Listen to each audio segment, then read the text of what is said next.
The groan that escaped Mark's lips as he fell to the warehouse floor wasn't just a sound of pain. It was a carefully rehearsed piece of theater. It was a symphony of feigned agony, designed to echo off the corrugated steel walls and reach the ears of his co-workers. One moment, he was lifting a modestly weighted cardboard box. The next, he was a hunched form, his clawed hand behind his back, his face a contorted mask of pure, diluted suffering. The box hadn't even landed awkwardly. It was a simple, almost graceful, downward movement to his knees, followed by the slow-motion collapse onto the cold concrete. He made sure his phone, recording audio in his pocket, captured every gasp, every pained whisper of, I can't feel my leg." This was the genesis of the perfect ominous scenario. The injury was subjective, a soft tissue injury to the lumbar spine, a phantom affliction invisible to the naked eye and notoriously difficult to disprove. Mark had studied the manual. He knew the right words to say to the paramedics. Sharp, shooting pain, tingling, numbness. He mastered the wince of a man whose very nerves were on fire, a performance so convincing it earned him sympathetic nods from his colleagues and the immediate concerned attention of his supervisor. The scene was staged with the precision of a blockbuster film. The lighting was the sterile fluorescence of industrial lamps. The set was the authentic, stark backdrop of a working warehouse, and the protagonist was the ultimate victim of a cruel and physically demanding job. He was carried out on a stretcher, a soldier fallen in the battle of manual labor, leaving behind a trail of genuine concern, and the first faint paper trail of his deception. If this story is already bothering you, if that spark of outrage is starting to burn, then you're exactly where you need to be. We've excavated these stories of blatant fraud so the truth can be revealed. Comment below where you're watching from and what time it is. Your perspective, from your corner of the world, adds another layer to this global conversation about justice. Now, let's go back to the beginning of the lie. In the days that followed, Mark became the perfect patient. He navigated the labyrinthine workers' compensation system with unsettling experience. He described his pain in vivid, consistent detail to every doctor, physical therapist, and insurance adjuster he encountered. He meticulously documented every prescribed pill, every futile physical therapy session. His home, once a living space, became a stage for his ongoing performance. He dragged himself from his bed to the couch, a picture of chronic pain, always ensuring the curtains were open wide enough for a potential audience. He learned to sit in a chair with a controlled, painful slowness that screamed of a shattered spine. He was playing the long game, building an immutable record of disability. Each medical report and witness statement was another brick in the fortress of his workers' compensation claim. He wasn't just claiming an injury. He was forging a new, permanent, and lucrative identity, that of a man broken by his work. While Mark meticulously crafted his invalid persona for the outside world, a parallel, radically opposite life began to blossom in the shadows. The same spine that, during the day, supposedly betrayed him with excruciating twinges when trying to pick up a pencil from the floor, twisted and flexed with the robustness of an athlete at night and on weekends. Mark's double life wasn't just a slip-up. It was a full, vigorous existence, executed with the same discipline he applied to his charade. His public routine was a study in calculated misery. He attended his doctor's appointments with a shuffling, deliberate gait, always wearing an old coat, even on mild days, as if constantly cold from the supposedly debilitating pain. In the rare moments he was seen in public, in line at the bank or buying bread, he cut a pathetic figure, politely refusing help carrying a nearly empty shopping bag, citing his limitations. He cultivated an aura of quiet resignation, a man prematurely retired by the cruelty of industrial fate. But this persona dissipated like smoke as soon as he entered his apartment and locked the door. The living room curtains, which were half open during the day for the spectacle, were drawn completely at night. And it was in the privacy of his home, and beyond, that the real Mark emerged. Security footage from a supermarket parking lot, later acquired by investigators, showed a completely different man. Away from prying eyes, his movements were fluid and energetic. He carried heavy shopping bags without a hint of apparent effort, placed them in the trunk of his car with a single vigorous movement, and entered the vehicle without the slow, careful ritual of pain he performed in public. The height of his duplicity, however, occurred far from the city. A childhood friend, aware of the fraud but initially complicit out of misplaced loyalty, owned a cabin on the lake. There, believing himself to be in an impenetrable sanctuary, Mark indulged his hobbies. He paddled a kayak with the strength and coordination of a man in peak condition. Photographs taken with a long-range camera showed him carrying heavy gas tanks onto his friend's boat, twisting his torso, and lifting weights he supposedly couldn't even look at without experiencing a crippling spasm. He laughed, threw back his beer, and turned away with a quick reflex, a stark contrast to the slow, pained figure he projected to the compensation system. He was, essentially, living two parallel lives, firmly believing that the public and private arenas would never intersect. However, the universe has a peculiar way of introducing cracks in foundations built on lies. The first crack appeared not through an investigator, but through Mark's own arrogance. During one of his rare public appearances at a pharmacy to pick up his prescription for opioid painkillers, he briefly encountered a co-worker, David. David, genuinely concerned, asked how he was coping. Mark, immersed in his character, launched into a detailed and somber description of his struggle, talking about sleepless nights and the terrible dependence on the medication. He barely noticed the brief, almost imperceptible look on David's face.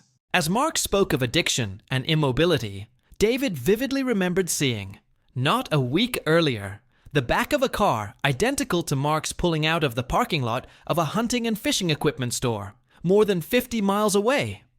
At the time, he thought it was just a similar car. But now, hearing this account of pure desperation, the seed of doubt was planted. Something didn't smell right. It was a small whisper of distrust, but it was enough to begin to erode the perfect facade. The seed of doubt David carried within him did not die. On the contrary, it began to germinate in his mind, fueled by a growing sense of injustice. As he and other colleagues exhausted themselves physically in the warehouse, even covering shifts that would have been Mark's, they watched the case reports drag on, a constant reminder of the burden a supposed colleague had imposed on them all. Initial concern gave way to unease, and then to firm suspicion. It was this silent indignation that led David to do what he considered his duty. He made an anonymous call to the insurance company's investigations office. On the other end of the line, researcher Elena Rossi received the information not as evidence, but as a beacon. Elena was a methodical woman, with eyes that seemed accustomed to seeing between the lines. For her, a successful insurance fraud was like a perfect crime. It didn't exist, it just hadn't been discovered yet. David's report about the car at the fishing shop was the thread she needed to start pulling. The shadow of doubt had materialized, and now she had a name and a starting point. Elena's investigation began discreetly, almost invisibly. She didn't confront Mark, didn't request further medical evaluations that might have alerted him. Instead, she immersed herself in the world he had created on paper, cross-referencing every statement, every report with objective, real-life data. She analyzed bank statements, obtained through a court order, that showed ATM withdrawals in towns near the lake on the same weekend he claimed, in a deposition, to be confined to bed due to a pain crisis. She cross-referenced his license plate number with toll booth records, plotting a route that perfectly matched the trip to his friend's cabin. Mark's double life, which he believed to be so secluded, began to be projected onto a map by the dogged investigator. But Elena knew that forensic evidence, however convincing to a judge, didn't have the same emotional impact as visual testimony. She needed images. That's when the discreet surveillance phase began. A private investigator, equipped with a long-range camera, positioned himself at strategic points. The first few hours were monotonous, revealing only the invalid's facade. Mark leaving the house with difficulty, going to appointments. Patience, however, is an investigator's sharpest weapon. And the crucial moment arrived on a Saturday afternoon. Mark left his house, looked around with a naturalness he hadn't demonstrated in weeks, and got into his car without that ritual of pain. He didn't drive to the clinic or the pharmacy. He followed the road, leading investigators to a hardware store. There, unaware that he was being watched by a lens that captured every movement with crystal clarity, Mark performed the act that would be the core of the evidence against him. He stopped before a stack of 45-pound bags of cement. He bent over, not with the careful slowness of a man with a debilitating lower back injury, but with the quick, functional flexion of a laborer. He slung a bag over each shoulder, 40 pounds in total, and carried them to the shopping cart. There was not a hint of effort apparent on his face, no sign of the agony he claimed to feel when bending down to pick up a pen. That was the moment when the shadow of doubt became the eye on the bullseye, irrefutably capturing the truth behind the lie. The hoax had been documented, and the trap was about to close. The silent evidence collected by investigator Elena, the financial records, the toll booths, and, most crucially, the video of Mark carrying the cement bags, formed a solid yet cold case. They were data, pixels on a screen. To transform that pile of evidence into an irrefutable narrative before a judge, a human element was needed, someone who could voice the outrage and connect the puzzle pieces with moral authority. The meticulous investigation had created the opportunity, but it would be an unexpected witness who would deliver the final blow. David, the co-worker who made the anonymous call, had become an increasingly distressed spectator to the investigation itself. Despite his initial tip-off, a part of him still hoped he was wrong. Maybe there was an explanation. Maybe Mark was miraculously recovering. This fragile hope was shattered the day Elena Rossi, deciding it was time to recruit an internal ally, showed David a clip of the hardware store video. Seeing his former colleague, the one who described in graphic detail his struggle with pain, carrying 40 kilos of cement with the ease of carrying a shoebox, was a visceral shock. The indignation he had been feeling transformed into something deeper, a sense of duty. Elena explained the situation. The circumstantial evidence was strong, but the word of David, someone who knew Mark, who witnessed his initial actions, and who could corroborate the disparity between his public persona and his private life, was the missing link. He could be the bridge that connected the surveillance footage to the workplace context. Staying silent now was no longer neutrality, it was complicity. He would look in the mirror every day, knowing he had allowed a liar to benefit from a system designed to protect the truly hurt. A system that all his other honest colleagues paid for with their labor and sweat. David's decision wasn't without conflict. There was an unwritten code, a reluctance to turn in a colleague. But he realized that Mark had broken the code first. His fraud was a theft not only from the insurer, but from all employees, tarnishing the legitimacy of future genuine claims and building a wall of distrust between management and staff. Loyalty, he concluded, should be to truth and justice, not to an individual who exploited everyone's good faith. When Elena handed him the subpoena to testify, David accepted it not with fear, but with solemn determination. He knew that in court, his testimony would be the catalyst that transformed an investigation into a trial. He would not be just a witness. He would be the embodiment of the collective conscience of the working people, proof that even the best crafted lies cannot survive when confronted by the courage of an ordinary man willing to tell the truth. The stage was set for the final showdown, and David carried with him the weight not only of his own observations, but also the silent anticipation of all those who had been deceived. The courtroom was a world apart, a universe of polished wood, formal language, and air conditioning blowing a chill that seemed to transcend temperature. For Mark, sitting at the table with his lawyer, the room was a final stage, but the illusion of control he had so cultivated was disintegrating. He wore a suit that now felt like a shroud, his posture carefully withdrawn into that of a frail man. He had rehearsed his answers, his voice soft and full of pain.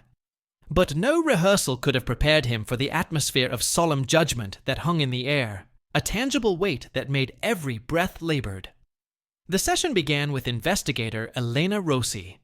With methodical calm, she presented the case like an architect would present a blueprint. She guided the insurance company's lawyer through a digital timeline. The toll records that placed Mark near the lake, the bank statements that showed his transactions in distant cities, all coinciding with dates of joyful total incapacity.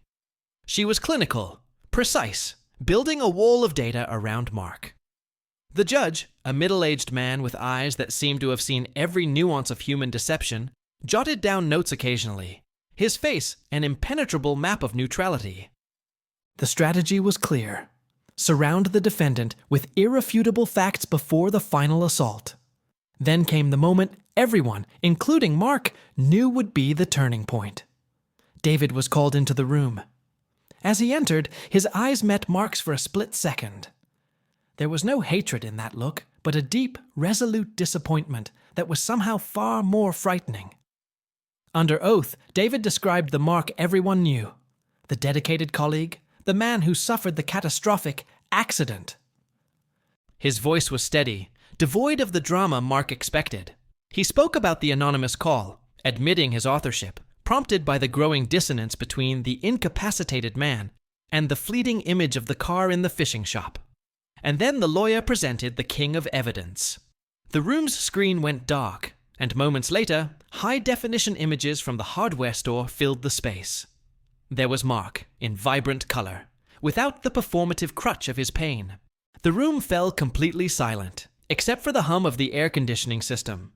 They watched, like spectators at a silent film, as he bent down, picked up the 45-pound bags of cement, one on each shoulder, and carried them with an ease that was a glaring insult to his entire charade. In the video, his face was intent, but completely free of agony. That was when the judge, for the first time, broke his impassive posture. He leaned forward, his eyes fixed on the screen, then turned to Mark, who was pale, his act of pain now replaced by the cold sweat of genuine panic. The contrast between the man in the video, strong, capable, active, and the figure huddled at the defense table was so abysmal as to require no comment. The visual evidence, corroborated by David's testimony, had delivered a blow from which there was no recovery. The farce had not merely been challenged.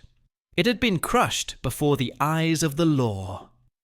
The court of truth had spoken, and its silent sentence, imprinted on the judge's face, was clearer than any formal verdict could be. A heavy, utter silence hung over the room after the video ended. The frozen image on the screen, Mark with the bags of cement on his shoulders, a monument to his own duplicity, was an indictment more powerful than any words. The air, already cold, seemed to freeze. All eyes were on Mark, whose deception had been publicly dismembered. His performance of pain crumbled, replaced by a cadaverous pallor and trembling hands he could no longer control. The defense attorney tried to elaborate, arguing about camera angles and off-screen context, but his words rang hollow, dissipating in the vacuum of credibility that had formed. Then Judge Henderson spoke. His voice, calm and measured, cut through the air like a blade. He didn't address the jury. In many administrative proceedings like this, the judge is paramount. He began methodically deconstructing the farce, piece by piece. "What we saw here today," he said, his eyes sweeping the room before settling on Mark, "was not a simple exaggeration of a legitimate injury. It was a fabrication, an elaborate narrative from start to finish." He ticked off the inconsistencies, the choreography of the accident, the documented double life, the compelling testimony of David, whom he thanked for his civic courage. Each point was a nail in the defense's coffin. He emphasized the insult this fraud represented to real workers suffering real injuries, whose cases are now viewed with greater skepticism thanks to actions like Mark's. The judge's indignation wasn't loud. It was deep, grounded in the law, and a profound sense of perverted justice. Finally, the verdict came. Judge Henderson found Mark guilty of workers' compensation fraud. The court's ruling was not just a punishment, but restitution. The court order demanded full restitution of all improperly received benefits, amounts totaling tens of thousands of dollars. Hefty civil fines were imposed, bringing the total to a level that would take years to repay. Beyond the financial realm, the judge ordered Mark to be banned from holding any government or high-level position of trust for 5 years, a stain on his record that would follow him forever. And finally, Citing the contempt for the court demonstrated by the lie maintained under oath, the judge sentenced Mark to 12 months in prison, with the possibility of parole after 8 months if his behavior was exemplary. The sound of the gavel echoed through the courtroom like a final full stop. It wasn't just the end of the trial, it was the end of the life Mark knew. Justice, slow and meticulous, had spoken. The scam had cost him far more than the money he had so coveted. It had cost him his freedom and his reputation. The courtroom emptied, leaving behind only the echo of the aftermath.